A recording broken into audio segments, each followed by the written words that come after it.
Hello my dear student. आज हम फिर आपके सामने एक नया टॉपिक लेकर आए हैं professionalism, professional value and ethics का, जिसका नाम है कंपैशन और आपका सिंपैथी, इम्पैथी और अल्ट्रुइज्म।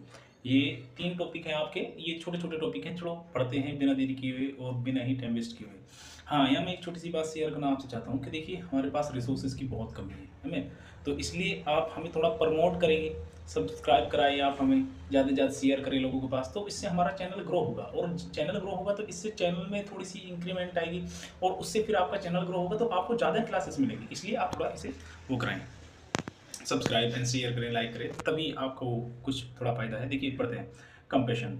कंपेशन का मतलब आप यहाँ सिंपली समझिए, यहाँ कह रहा है meaning of compassion is to recognize suffering of other. यानी कंपेशन का मतलब है कोई दुख में है, आपको पता चल जाए, या किसी का दुख में है, यह है पता लग जाना, और उसके बाद एंड देन उसके बाद टेक एक्शन टू हेल्प, और उसके बाद आप उसकी हेल्प के लिए जाएं, ये आपका कंपेशन है। और कंपेशंस में देखिए embody tangible express of love for those who are suffering. यानी कि जो व्यक्ति का आपको पता चल गए दुख में है, या इसके घर में कोई अनहोनी हो गई है, तो उसके लिए आप जो ना दुख का आभास करना और उसकी हेल्प करना, ये आपका कंपेशन है। और कंपेशन में आप लव की फीलिंग रखते हैं, और लव की फीलिंग भी अमूर्त, यानी कि आप उससे कुछ लेने या उसके लिए कुछ और दूसरी भावनाएं नहीं, आप लव, प्यार, और वो सफर है और उसमें उसकी हेल्प हो जाए, ये आपका कंपेशन है। ठीक है, अब देखिए डेफिनेशन क्या है इसकी। अब डेफिनेशन जो है आपकी यहाँ पे लिखिए, compassion is a sympathetic consciousness of others distress together with a desire to alleviate it. अब इन्होंने क्या कहा कि जो कंपैशन है वो एक सिंपैथेटिक चेतना है, एक सहानुभूतिपूर्ण चेतना। अब सहानुभूति क्या होती है वो आप आगे पढ़ लेना, लेकिन मैं यहाँ पे बता दूं, सहानुभूति का मतलब होता है दूसरों की दुखों को या अनुभव, या दूसरों के इमोशंस को समझना। अब दूसरों को दुख के इमोशंस हैं, इसको समझना आपका कंपैशन हुआ। और ये together with a desire to alleviate it, और उस दुख को हटाना, खत्म करना, दूर करना, ये आपका कंपैशन होता है। देखो, सिंपैथेटिक कॉन्शियसनेस का मतलब हुआ कि दूसरों के दुखों को महसूस करना। कॉन्शियसनेस मीन्स चेतना, चेतना मीन्स सोच विचार करना उनके बारे में, है ना। यानी कि दूसरों को दुख है इस बात का पता चल जाए, उसके बाद उसको एलिविएट करना, इसकी इच्छा रखना कि भाई वो दुख उसका खत्म हो जाए और उसकी थोड़ी सी हेल्प हो जाए, ये तुम्हारा कंपेशन होता है। ठीक है, अब दूसरी डेफिनेशन देख लीजिए। Compassion is this sympathetic pity and concern for the suffering और मिसफॉर्च्यून ऑफ अदर। ये कह रहा है, ये एक सिंपैथेटिक पिटी है, वही ऊपर वाली बात कही है कि आपका दूसरों का दुख को महसूस करे और कंसर्न करे कि वो सफरिंग है, और फिर उसके लिए कुछ करने की आपको सोचना, ये आपका क्या है, कंपैशन है। ठीक है, तो यहाँ मैंने आपको सिंपल वर्ड में बता दिया कि कंपैशन क्या है। ठीक है, अब आइए हम बात करते हैं इसके, थोड़ी सी मीनिंग की बात कर लेते हैं, है ना। ये देखिए, इसमें क्या लिख रहा है, the word compassion is originate from the Latin word pati which mean to suffer, जिसका मतलब है दुख, to suffer, and prefix com means with. यानी कि जो कंपेशन है वो दो शब्दों से मिलकर बना है, पति है ना, और दूसरा जो है कम का मतलब है तुम्हारा विद, और यहाँ सफर विद इसका टोटल मीनिंग हो जाता है। यानी compassion originate from compati, literally mean to suffer with, दुख, और दुख में किसी की मदद करना, ये आपका कंपेशन का मीनिंग है। और यहाँ बताया कि किस तरीके से लेटिन वर्ड एक तुम्हारा कंपति था, और वो किस किस तरीके से डिवाइड हो गए, आपका कंपेशन जो एक वर्ड है उसके बारे में आपको यहाँ वो बताया गया है ना। अब चलिए आगे चलते हैं हम, है ना। यहाँ चलते हैं सिंपैथी वर्सेस एम्पैथी क्या है। अब देखो, यहाँ अभी हमने जो कंपेशन पढ़ा था, कंपेशन में पढ़ा था कि ये सिंपैथेटिकल तुम्हारा एक पिटी है या कॉन्शियसनेस है, तो यहाँ इसी के बारे में पढ़ेंगे कि सिंपैथी क्या होता है। ठीक है, तो देखिए हम पहले पढ़ते हैं सिंपैथी। तो सिंपैथी के बारे में क्या लिख रहा है, sympathy involve understanding from one's own perspective, यानी कि खुद की समझ को के हिसाब से अपना पर्सपेक्टिव जानना, ये होता है। अब आगे समझ में आएगा, नहीं समझे तो कुछ आगे समझिए, कोई दिक्कत नहीं। यहाँ देखिए क्या लिख रहा है, यहाँ लिख रहा है कि sympathy is derive from Greek word sym means together and pathos means feeling, referring to feeling और इमोशन। यहाँ इन्होंने क्या कहा, सिंपैथी का मतलब है टुगेदर मीन्स साथ, फीलिंग और ये इमोशन या फीलिंग का दूसरों के जैसा समझना, उसके जैसा, टुगेदर मीन्स दूसरों के जैसा ही आपको महसूस होना, ये आपका जो अपना पर्सपेक्टिव है इसको कहते हैं सिंपैथी। अब आया अपना वंस ओवन पर्सपेक्टिव, यानी कि मैं खुद दूसरों के दर्द को, दूसरों के भावों को, दूसरों के इमोशंस को, फीलिंग को किस तरीके से अपने पर्सपेक्टिव से समझता हूँ, ये आपका सिंपैथी है। ठीक है, it is use when one person share the feeling of another. देखिए ये कब यूज किया जाता है, जब कोई पर्सन शेयर करता है फीलिंग ऑफ अनदर, किसी और की फीलिंग को आपने जब शेयर किया, ये जब आपका सिंपैथी कराता है। कहने का मतलब, अब कि मेरा कोई दोस्त था, फ्रेंड था, उसके साथ कुछ अनहोनी हो गई। अब मैं अपने तीसरे फ्रेंड से कह रहा हूँ कि भाई मेरे उस वाले दोस्त के साथ बहुत गलत हुआ है, तो दूसरों के साथ हुए गलत को जब मैं डिनोट करने के लिए यूज़ करूँगा वर्ड, तो वो सिंपैथी करूँगा। ये यहाँ इन्होंने ये कहा है। ठीक है, for instance one experience sadness when someone close is experiencing grief और लॉस। इन्होंने कहा देखिए, जब कोई सैडनेस एक्सपीरियंस करता है और कोई दूसरा व्यक्ति उस ग्रीफ या उस लॉस को, है ना, एक्सपीरियंस करता है, तो उसको कहलाता है आपका sympathy. In general sympathy is a sharing the feeling of other. साधारण शब्दों में कहें तो दूसरों की फीलिंग को शेयर करना ही आपका क्या है, सिंपैथी। कि दूसरों के साथ क्या घटित हुआ, दूसरों के साथ क्या हुआ, वो आपकी N expression of sympathy is a noble act and is generated with the feeling of support। देखिए ये महसूस ही होना, एक्सप्रेस ही होना किसी के प्रति सिंपैथी, ये बहुत ही अच्छा कार्य है, ये नोबल एक्ट है, बहुत अच्छा कार्य है, और यही आपके अंदर फीलिंग ऑफ सपोर्ट को करती है। अब देखिए मेरे दोस्त के साथ गलत हुआ, अब मेरे मन में आया यार उसके साथ गलत हुआ, तो अब मैं उसके सपोर्ट में भी खड़ूंगा, मैं उसके लिए हेल्प भी करूंगा, उसके दुख को भी अपना दुख समझूंगा। तो ये बहुत अच्छा कार्य है, इससे समाज में एक दूसरे के प्रति हेल्प की, काइंडनेस की, लविंग की, ब्रदरहुड की फीलिंग्स आती है। तो ये यहाँ इसमें बात की गई। Sympathy is an emotion experience in reaction to something that happen to other peoples. देखिए ये वो इमोशनल एक्सपीरियंस है जब किसी के साथ कुछ गलत हो गया, कुछ something that happen to other, किसी के साथ कुछ गलत हुआ और आपको ये फील हुआ, आपको ये रिएक्ट हुआ, तो उसको बोलते हैं आपका सिंपैथी। यानी कि सिंपल मैं लास्ट में बताऊंगा आपको। Feeling of sorry for that reflected sympathy for them, यहाँ उनके प्रति एक सॉरी का भाव आता है। For instance when someone loss A loved one, जब कोई अपना कोई अजीज प्यारा हो देता है, तभी it is commonly to feel sympathy toward that person and their family and condolences message are oftenly used to express sympathy.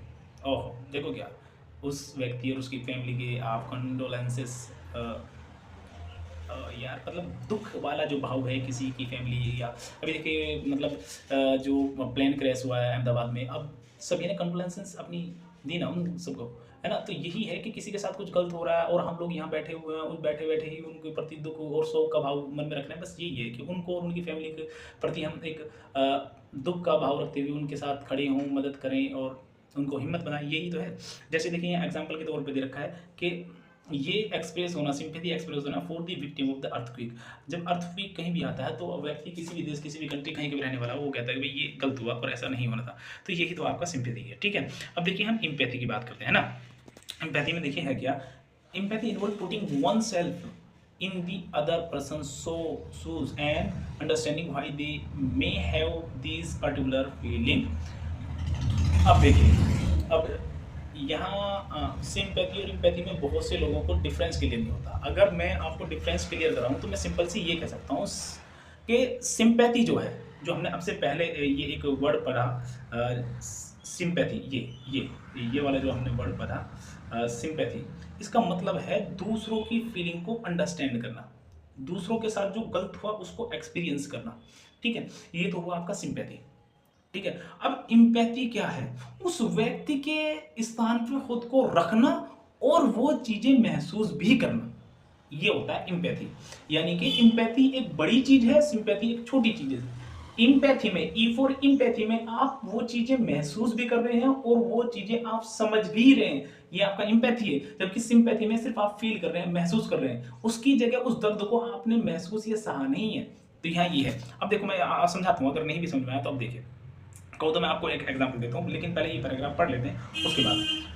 ठीक है, तो यहाँ दूसरों के स्थान पर खुद को रख लेना कि उसको किस तरह की फीलिंग्स आ रही हैं, ये आपका एम्पैथी हुआ। और या देखिए लिखे, और empathy is the ability to share someone else feeling, किसी की फीलिंग को शेयर करना, ये जो एबिलिटी है ये आपकी एम्पैथी है। Empathy is much more effective way to connect with those going through efficient emotional pain, जिनको इमोशनल पेन है उनके साथ कनेक्ट करने का एक तरीके से ब्रिज है, ठीक है। Empathy act the bridge that the connect to people together and create space for more genius healing. देखिए कितने अच्छे शब्दों में लिखा है, ये ब्रिज है जो आपका कनेक्ट करता है दो लोगों को कि वो किस तरीके से एक दूसरे की हीलिंग कर सकते हैं।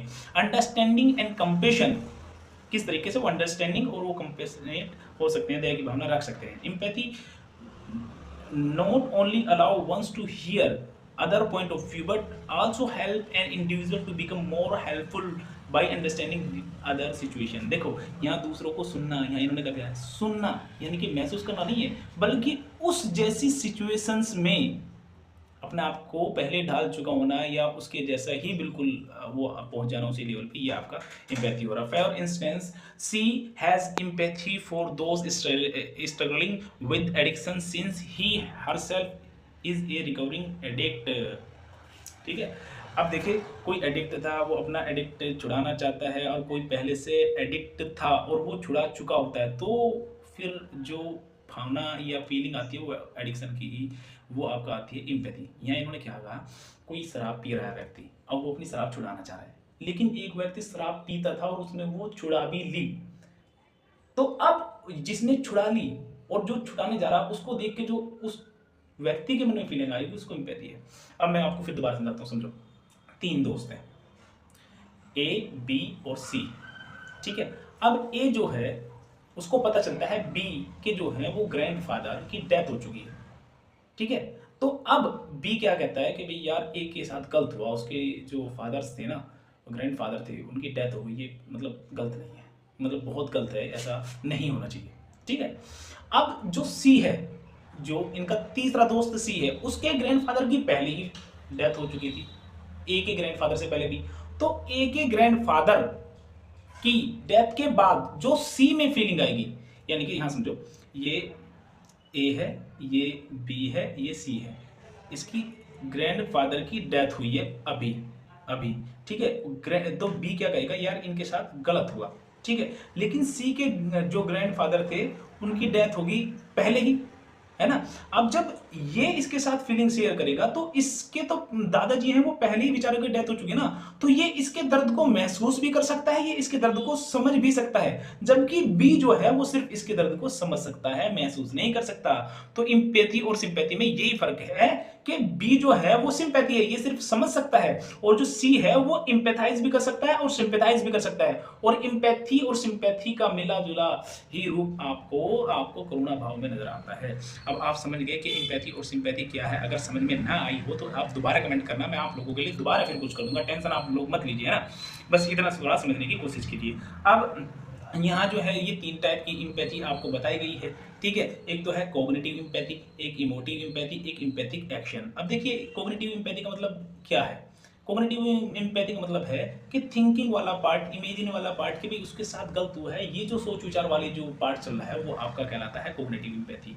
और इमोशन एम्पैथी का मतलब है वो फीलिंग वाला पार्ट या वो इमोशन वाला पार्ट, कि भाई उसके साथ गलत हुआ और उसके साथ हमें खड़ा होना चाहिए और उसकी हेल्प करनी चाहिए और इस तरह की फील होना, ये आपका इमोटिव एम्पैथी का मतलब है। ये बड़ा ही डिफिकल्ट पार्ट है, इसका मतलब होता है इसमें कुछ आप सॉर्ट ऑफ सोल्यूशन करें और न्यू पर्सपेक्टिव रखें या डाइवर्जन ऑफ डू समथिंग, ये आप कर सकते हैं। तो मतलब ये 3 टाइप की आपकी एम्पैथी यहाँ बता गई है, cognitive, emotive and empathic action, ठीक है। ये हो गया। अब हम आगे चलते हैं, अल्ट्रिज्म के बारे में बात करते हैं। अल्ट्रिज्म को बोलते हैं परोपकारिता। क्या बोलते हैं जी, इसको बोलते हैं परोपकारिता, परोपकारिता, ठीक है। अब ये परोपकारिता है क्या। अब देखिए हमने एम्पैथी पढ़ लिया, सिंपैथी पढ़ लिया और कंपैशन पढ़ लिया, अब हम पढ़ेंगे परोपकारिता। तो परोपकारिता में क्या है, ये act of caring about the needs and happiness of other, किसी दूसरे की नीड्स और हैप्पीनेस के लिए कुछ आप कर रहे हो एक्ट, ये आपका कहलाता है अल्ट्रुइज्म। मोर देन वंस और वन, खुद से ज्यादा है। देखो इसका सबसे अच्छा उदाहरण है आपके भगत सिंह। यहाँ 101 का मतलब है उन्होंने खुद की जो हैप्पीनेस थी और खुद की जो नीड है उसको त्याग के जो पूरे भारतवर्ष के लिए जो कार्य किया था, ये होता है अल्ट्रिज्म। भगत सिंह ने कितनी बड़ी कुर्बानी दी है, ये है अल्ट्रिज्म भाई, ठीक है। In the other words altruism is the act to promote someone else welfare, किसी के लिए कुछ वेलफेयर करना, कुछ अच्छा करना इवन एट द रिस्क और कॉस्ट ऑफ आवर सेल्फ। इसमें कुछ भी रिस्क लग जाए, कोई भी कॉस्ट आए, लेकिन वो पीछे नहीं हटेगा, वो करेगा। अब उन्होंने अपनी जान ही दे दी भगत सिंह ने, देखी तो मतलब भाई वो रिस्क कुछ भी हो, कुछ भी अंजाम हो, उसकी परवाह ना करते हुए दूसरों के लिए कुछ करना, ये आपका अल्ट्रुइज्म कहलाता है। Altruism is the feeling and behaviour that so a desire to help other people, a lack of selfishness. यानी कि खुद का फायदा ना करके दूसरों के लिए अच्छा करने की डिजायर, या दूसरों के लिए अच्छा करना, ये आपका क्या है, एल्ट्रुइज्म। यानी कि सेल्फिशनेस है वहां आपकी नहीं होती है, ठीक है। For instance someone save another person from a burning building, किसी जलती हुई बिल्डिंग से किसी को बचाना, जबकि उसे पता है कि मैं खुद जल सकता हूँ, मेरी डेथ हो सकती है, लेकिन उस सब को भी त्यागते हुए उसकी हेल्प करना, ये आपका अल्ट्रुइज्म है। Other example including a help a neighbour with their soap when they are sick और covid positive, putting oneself at risk to rescue a stranger, or helping to rid world of a devastating disease impacting millions। अब ये कह रहा है किसी को Covid हुआ, अब कोविड में भी आप किसी के लिए जो है ना शॉपिंग कर दें, देखो कितनी बड़ी बात है, जबकि कोविड के दौरान कोई एक दूसरे के पास नहीं जा रहा, तो ये अल्ट्रुइज्म है। किसी जो स्ट्रेंजर है, अपरिचित है, उसकी मदद कर दें, या हेल्पिंग करना किसी राइट की, या कुछ भी ओवरऑल जिसमें आप जो ना कुछ अच्छे की भाव रखते हैं और उसमें आपको कोई भी रिस्क हो सकता हो, ये आपका अल्ट्रुइज्म कहलाता है। इन शॉर्ट क्या है, altruism is the believe that the wellbeing of other is equal important then the wellbeing of survival of self. यहाँ इन्होंने क्या कहा, ये एक ऐसा बिलीव है जिसमें आप अच्छे की कामना करते हैं, या वेलबींगनेस की, आप दूसरों को इक्वली, जैसे कि अदर देन, जैसे कि आपको जरूरत है। दोबारा समझाता हूँ यार, मैं शायद समझा नहीं पाया। देखिए, जिस तरीके से आपको जरूरत है आपकी आपकी हेल्प की, वैसे ही दूसरों को भी नीड पड़ती है, तो दूसरों की नीड को समझते हुए अपनी नीड को त्याग देना और उनके साथ हेल्प करना, वो किसी भी रिस्क पे, तो ये आपका अल्ट्रुइज्म होता है। Altruism also involve selfless act or undertaking the put welfare of other before one's। ये वो लास्ट वाली बात इन्होंने कही है। तो यहाँ मैंने आज आपको पढ़ाया क्या है, ये एक बार देख लो। यहाँ मैंने आपको कंपैशन पढ़ाया है, ठीक है। कंपैशन का मतलब मैंने आपको ये बताया है कि दूसरों के दुखों को जानना, रिकॉग्नाइज करना, और इसके अलावा आप जो ना उनकी हेल्प करना, ये आपका वो है, ठीक है। और इसके अलावा आप देख सकते हो कंपैशन की ये दो डेफिनेशन है, ठीक है। ये आप पढ़ लेना, और आगे फिर हम नेक्स्ट टॉपिक की बात करेंगे, ओके। इसका ऑप्शन कहाँ गया।